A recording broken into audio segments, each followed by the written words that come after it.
In this video, I'll explain about basic structure of the Constitution. Article 13ഉം article 368ഉം തമ്മിലുള്ള തർക്കത്തിലൂടെയാണ് basic structure എന്ന സിദ്ധാന്തം നിലവിൽ വന്നത്. ആർട്ടിക്കിൾ 13 ഭരണഘടനയുടെ പാർട്ട് 3യിൽ സ്ഥിതി ചെയ്യുന്നു. പാർട്ട് 3 മൗലികാവകാശങ്ങൾ ഉൾക്കൊള്ളുന്നു. പാർട്ട് 3യിലെ മൗലികാവകാശങ്ങളെ നിഷേധിച്ചുകൊണ്ട് ഒരു നിയമം വന്നാൽ ആ നിയമം ഭരണഘടനാ വിരുദ്ധവും അസാധുവുമാണെന്ന് ആർട്ടിക്കിൾ 13 പ്രഖ്യാപിക്കുന്നു. അതായത് state cannot abridge, violate or take away fundamental rights in Part 3.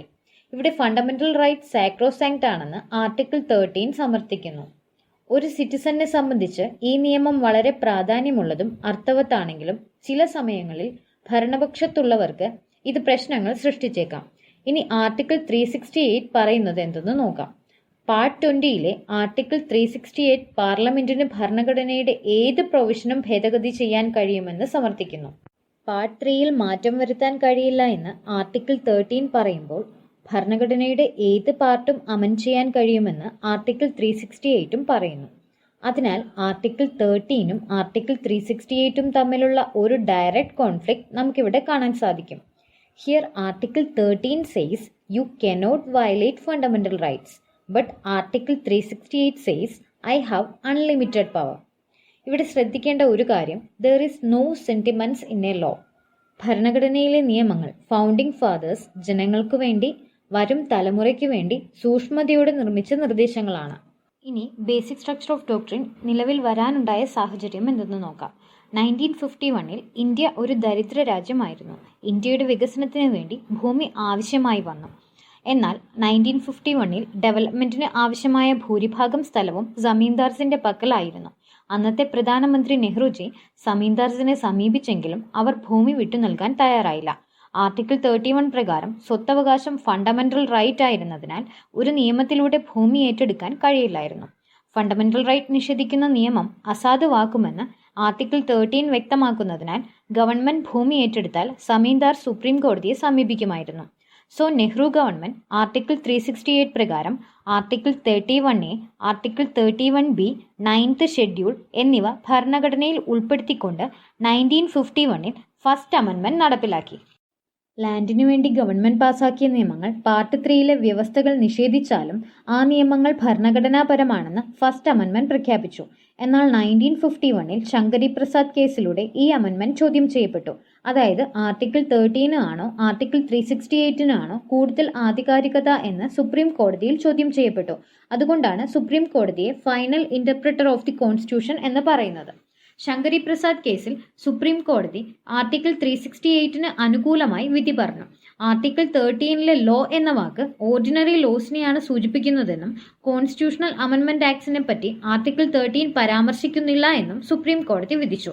അതായത് ആർട്ടിക്കിൾ 368 ഭരണഘടനാ ഭേദഗതി ചെയ്യാമെന്നതിനാൽ നെഹ്റു ഗവൺമെന്റ് പാസാക്കിയ ആർട്ടിക്കിൾ 31Aയും ആർട്ടിക്കിൾ 31Bയും 9th ഷെഡ്യൂളും നിയമസാധുതയുള്ളതാണെന്ന് സുപ്രീം കോടതി വിധിച്ചു. ഇവിടെ compulsory acquisition of property Nehru government first അമെൻമെന്റിലൂടെ പാസാക്കിയത് നിയമസാധുതയുള്ളതാണെന്ന് കോടതി വ്യക്തമാക്കി. അതായത് പാർലമെന്റിന് ഒരു അമെൻമെന്റിലൂടെ ഫണ്ടമെന്റൽ റൈറ്റ്സ് വെട്ടിച്ചുരുക്കുകയോ എടുത്തുകളയുകയോ ചെയ്യാമെന്നും അത്തരമൊരു അമെൻമെന്റിലൂടെ നിലവിൽ വരുന്ന ഒരു നിയമവും ആർട്ടിക്കിൾ 13 പ്രകാരം അസാധുവാകില്ല എന്നും സുപ്രീം കോടതി ഈ കേസിൽ വ്യക്തമാക്കി. വീണ്ടും 1964 സജ്ജൻ സിംഗ് കേസിൽ അമെൻമെന്റ് പാസാക്കിയതിന് എതിരെ ആർട്ടിക്കിൾ 368 സുപ്രീം കോടതിയിൽ ചലഞ്ച് ചെയ്യപ്പെട്ടു. സുപ്രീം കോടതി വീണ്ടും ആർട്ടിക്കിൾ 368 ഫേവർ ചെയ്തുകൊണ്ട് വിധി പ്രസ്താവിച്ചു. എന്നാൽ ഇതിനുശേഷം 1967 വന്ന ഗോലക്നാഥ് കേസിൽ സുപ്രീം കോടതി മുൻ നിലപാട് മാറ്റി.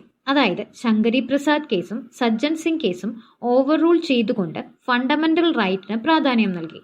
ഫണ്ടമെന്റൽ റൈറ്റ് സാക്രോസാങ്ക്ട് ആണെന്നും അതിനാൽ ഫണ്ടമെന്റൽ റൈറ്റിനെ ഭേദഗതി ചെയ്യാൻ ആർട്ടിക്കിൾ 368 കഴിയില്ല എന്നും സുപ്രീം കോടതി ഗോലക്നാഥ് കേസിൽ പറഞ്ഞു.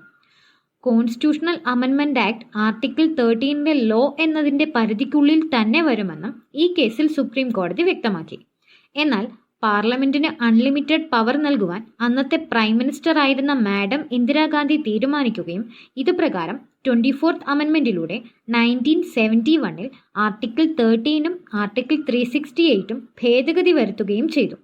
24th അമെൻമെൻറ്റിലൂടെ ആർട്ടിക്കിൾ 368 ഫണ്ടമെൻ്റൽ റൈറ്റ്സ് അമെൻഡ് ചെയ്യാൻ കഴിയുമെന്നും അത്തരത്തിൽ പാർലമെൻറ്റിന് പവർ നൽകുന്ന ഒരു നിയമം ആർട്ടിക്കിൾ 13 പരിധിയിൽ വരില്ല എന്നും പ്രഖ്യാപിച്ചു. ചുരുക്കത്തിൽ ആർട്ടിക്കിൾ 13 ഒന്നും തന്നെ ആർട്ടിക്കിൾ 368 അമെൻഡിംഗ് പവറിനെ ബാധിക്കില്ല എന്നാണ് 24th അമെൻമെൻറ്റ് പ്രഖ്യാപിച്ചത്. അതായത് article 368 Indira Gandhi government unlimited power നൽകി. ഡെമോക്രസിയിൽ അൺലിമിറ്റഡായി ഒന്നും തന്നെ ഇല്ല. അതായത് ഡെമോക്രസിയിൽ എല്ലാം ലിമിറ്റഡായി തന്നെ നിലനിൽക്കണം. 24th അമെൻമെൻറ്റിന് ശേഷം 1973 ഇന്ത്യ കണ്ട സുപ്രധാന ജഡ്ജ്മെന്റ് കേശവനന്ദ ഭാരതി കേസിലൂടെ നിലവിൽ വന്നു. ജനാധിപത്യത്തെ സംരക്ഷിച്ച കേസ് എന്നാണ് കേശവനന്ദ കേസ് അറിയപ്പെടുന്നത്. കേശവനന്ദ കേസിൽ 3 ചോദ്യങ്ങളാണ് പ്രധാനമായും ഉയർന്നത്.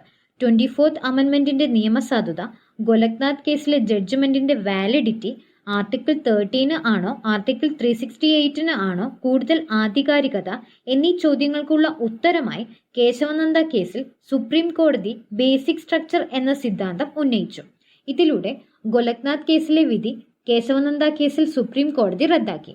24th അമെൻമെൻറ്റിന്റെ നിയമസാധുത ഉയർത്തുകയും പാർലമെന്റിന് ആർട്ടിക്കിൾ 368 പ്രകാരം ഫണ്ടമെന്റൽ റൈറ്റ് അമെൻഡ് ചെയ്യാമെന്നും എന്നാൽ ഭരണഘടനയുടെ ബേസിക് സ്ട്രക്ചറിനെ പാർലമെന്റിന് ഭേദഗതി ചെയ്യാൻ കഴിയില്ല എന്നും സുപ്രീം കോടതി വ്യക്തമാക്കി. വീണ്ടും 1975 ഇന്ദിരാ നെഹ്റു കേസിൽ ഭരണഘടനയുടെ ബേസിക് സ്ട്രക്ചറിന്റെ പ്രാധാന്യം സുപ്രീം കോടതി വ്യക്തമാക്കി. പ്രധാനമന്ത്രിയും ലോക്സഭാ സ്പീക്കറും ഉൾപ്പെടുന്ന തിരഞ്ഞെടുപ്പ് തർക്കങ്ങൾ എല്ലാ കോടതികളുടെയും അധികാരപരിധിക്ക് പുറമേ ആയിരിക്കും എന്ന 39th അമെൻമെൻറ്റിലെ വ്യവസ്ഥ സുപ്രീം കോടതി റദ്ദാക്കി. 39th അമെൻമെൻറ്റ് ബേസിക് സ്ട്രക്ചറിനെ ബാധിച്ചതിനാൽ ഈ വ്യവസ്ഥയ്ക്ക് നിയമസാധുത ഇല്ല എന്ന് സുപ്രീം കോടതി ഇന്ദിരാ നെഹ്റു കേസിൽ വ്യക്തമാക്കി. എന്നാൽ ഇന്ദിരാഗാന്ധി ഗവൺമെൻറ് 42nd അമെൻമെൻറ്റിലൂടെ ആർട്ടിക്കിൾ 368 ഭേദഗതി ചെയ്യുകയും പാർലമെന്റിന്റെ അമെൻഡിംഗ് പവറിന് പരിമിതികളില്ല എന്നും ഫണ്ടമെന്റൽ റൈറ്റ്സ് ലംഘനത്തിന്റെ അടിസ്ഥാനത്തിൽ പാർലമെന്റ് നടപ്പിലാക്കുന്ന അമെൻമെന്റുകൾ കോടതിയിൽ ചോദ്യം ചെയ്യപ്പെടില്ല എന്നും പ്രഖ്യാപിച്ചു. എന്നാൽ 1980 മിനർവ മിൽസ് കേസിൽ ജുഡീഷ്യൽ റിവ്യൂ എന്ന ആശയം നിലവിൽ വരികയും ജുഡീഷ്യൽ റിവ്യൂ ഒഴിവാക്കിയ 42nd അമെൻമെൻറ്റിലെ വ്യവസ്ഥ റദ്ദാക്കുകയും ചെയ്തു. കൂടാതെ പാർലമെന്റിന് ലിമിറ്റഡ് പവർ മാത്രമേ നൽകിയിട്ടുള്ളൂ എന്നും ലിമിറ്റഡ് പവർ ഒരു അബ്സല്യൂട്ട് പവറാക്കി വർദ്ധിപ്പിക്കാൻ പാർലമെന്റിന് കഴിയില്ല എന്നും സുപ്രീം കോടതി വ്യക്തമാക്കി. ഇവിടെ ശ്രദ്ധിക്കേണ്ട ഒരു കാര്യം, 24th അമെൻമെൻറ്റിലൂടെ ആർട്ടിക്കിൾ 368 പ്രകാരം പാസാക്കുന്ന നിയമങ്ങൾ ആർട്ടിക്കിൾ 13 പരിധിയിൽ വരില്ല എന്നാണ് പാർലമെന്റ് പ്രഖ്യാപിച്ചത്.